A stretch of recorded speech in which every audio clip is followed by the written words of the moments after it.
नमस्कार दोस्तों, आप सबका स्वागत है अगली अरण्यकांड रामायण में। तो चलिए शुरू करते हैं वीडियो। राम का नाम सुनकर और रावण की योजना पर विचार करके मारीच अत्यंत भयभीत हो उठा और डर से उसका गला सूख गया।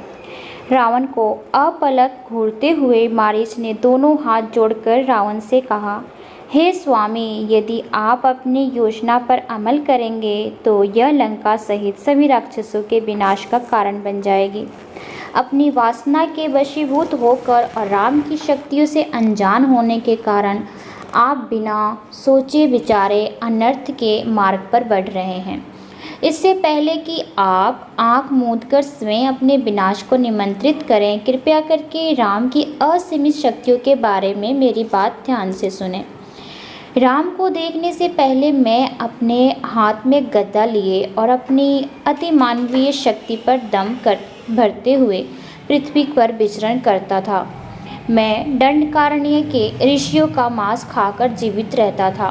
भय के कारण विश्वामित्र ने महाराज दशरथ के पास जाकर अपने यज्ञ अनुष्ठानों की सुरक्षा के लिए उनसे श्री राम को भेजकर सहायता करने का अनुरोध किया। इसके बाद जब मैं यज्ञ में विघ्न डालने पहुंचा तो श्री राम ने अपने एक ही बाण से मुझे समुद्र में फेंक दिया।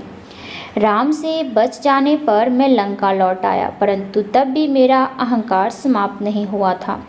मैं आग सी दहकती जीभ वाले एक विशाल नरभक्षी वारासिंह का रूप धारण करके दंडकारण्य में विचरण करने और ऋषियों का खून पीने के लिए वापस चला गया।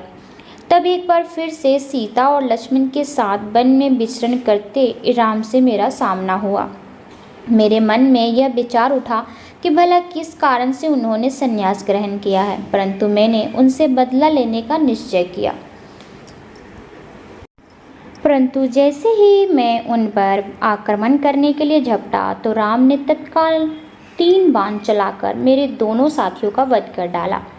मैं अपनी जान बचाकर वहां से भागा और मैंने सोचा कि संभवतः मेरे प्राण इसलिए बच गए क्योंकि शायद राम के बाण युद्ध क्षेत्र से भागने वाले के प्राण नहीं लेते। उस समय से मैं राम का नाम सुनते ही भयभीत हो जाता हूँ और इसी के परिणाम स्वरूप हिंसा करने और युद्ध करने की मेरी इच्छा समाप्त हो गई है।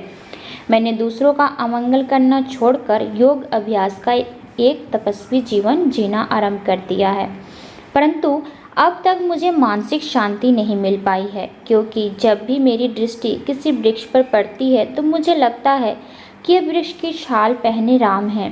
इस प्रकार संपूर्ण वन क्षेत्र की अगणित रामों में बदल गया है और इस कारण से मैं किसी दिशा में देखते ही भयभीत हो जाता हूँ। कभी कभी मुझे अपने स्वप्न में भी राम दिखते पड़ते हैं और ऐसा होते ही डर के मारे मेरी नींद टूट जाती है और डर से मेरा हृदय जोर जोर से धड़कने लगता है।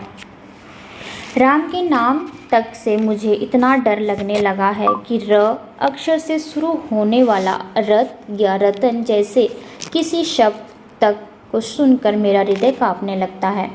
हे राजन, मैं आपको स्वयं आपके और आपके कल्याण के लिए सीता का अपहरण करने की बात भूल जाने की सलाह देता हूँ। राम से डरने की बात छोड़ दीजिए, और तो भी आप ऐसा पाप क्यों करना चाहते हैं? दूसरे व्यक्ति की पत्नी का अपहरण करने से अधिक दंडनीय कुछ भी नहीं है। आप अपनी हजारों पत्नियों से संतुष्ट रहें और अपनी गरिमा, सौभाग्य, राज्य और अपने प्राणों की रक्षा करें। मारीच की बात बहुत ध्यान से सुनने के बाद रावण बोला, ए मारीच, मैंने तुमसे तुम्हारी सलाह नहीं मांगी है।